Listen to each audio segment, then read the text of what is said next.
Hey everyone, Father Scott Vanderveer here with a reflection today on pride. Pride, they have often said, is the deadliest sin. But that doesn't make sense. We talk about pride often. Proud of our kids, school pride, pride in our home team. Businesses talk about the pride that they have in their craftsmanship. How could that be a sin? Recently, we talked about the same kind of dynamic with anger. How could an emotion be a sin? And in looking at that, we kind of differentiated between anger, the emotion, anger, the response to being in the presence of injustice. Both of those things are not sins at all. And then of course, anger directed outward as wrath or inward as resentment. Both unwholesome states. Today would be good for us to look at pride through a similar lens. Pride in our children is a holy and wonderful thing. Pride in the way that we carry ourselves with dignity and virtue is a great way to measure how we're doing. To say, am I living in a way that makes me proud to present myself? Would my ancestors who sacrificed for my good be proud of me? That's not sinful at all. But pride perhaps is not the best translation, in our culture anyway, of what version of that feeling turns sinful, when it turns unwholesome. The pride that we're talking about is not an appreciation of quality or a desire to affirm our kids, our hometown team, or anything else. The pride that we're talking about is when we have a sense of superiority over others. When we have a arrogance to us. Pride, when we're in relationships, sometimes takes the form of, you don't know what you're talking about. Or, why don't you just be quiet and let me make the decisions?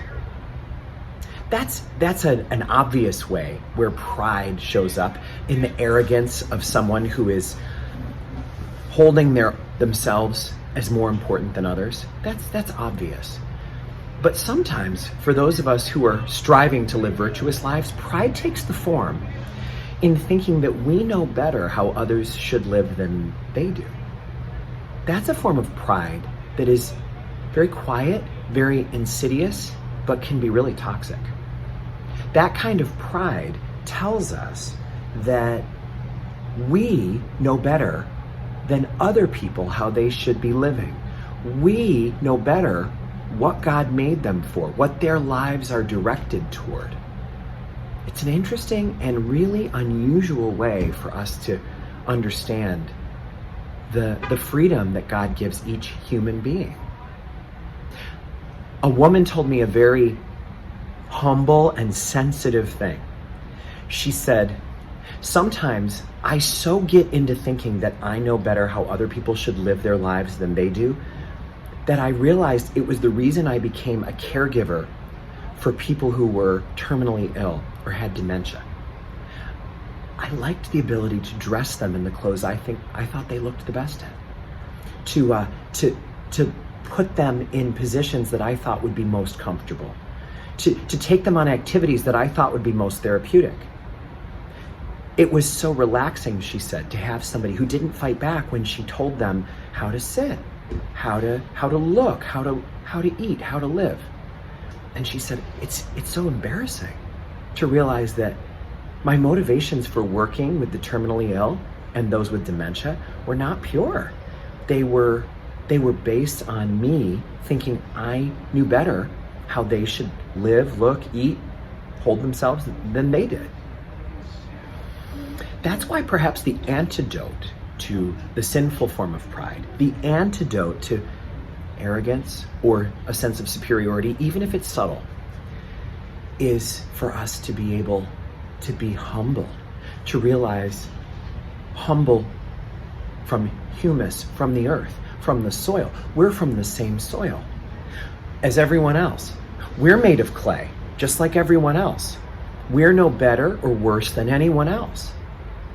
That kind of healthy sense of self, I'm no less than anyone else, but I'm also no better, is a definition of humility that I think can help all of us to understand what the virtue of pride looks like when it's lived in moderation.